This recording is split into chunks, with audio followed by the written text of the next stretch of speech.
Nung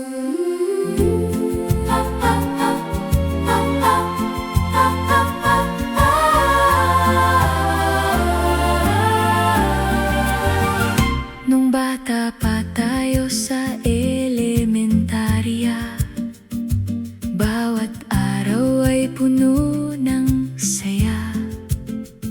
Mga laro na hindi malimutan, mga ngiting kay liwanag, hindi mawawala kailanman.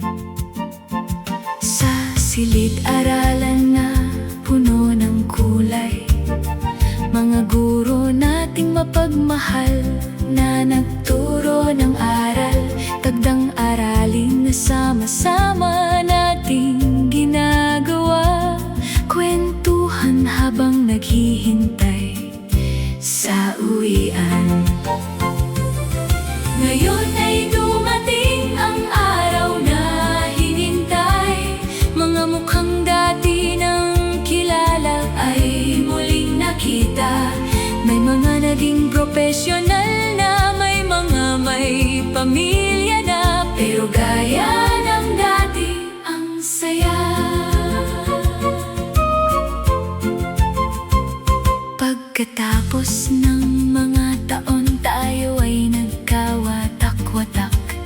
Bawat isa ay may sariling landas na tinatahak.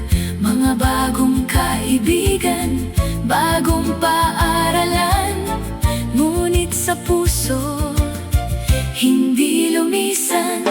Ngayon ay dumating ang araw na hinintay, mga mukhang dati nang kilala ay muling nakita.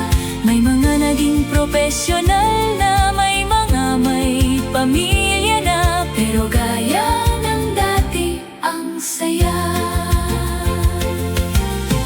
Nagkwentuhan tayo ng mga nakaraan, mga kalokohan at mga tagumpay na ating naranasan.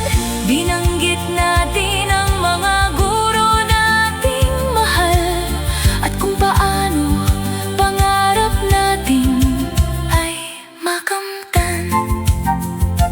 Ang pagkakaibigan nating ito ay tunay at wagas, hindi nababawasan kahit panahon ay lumipas.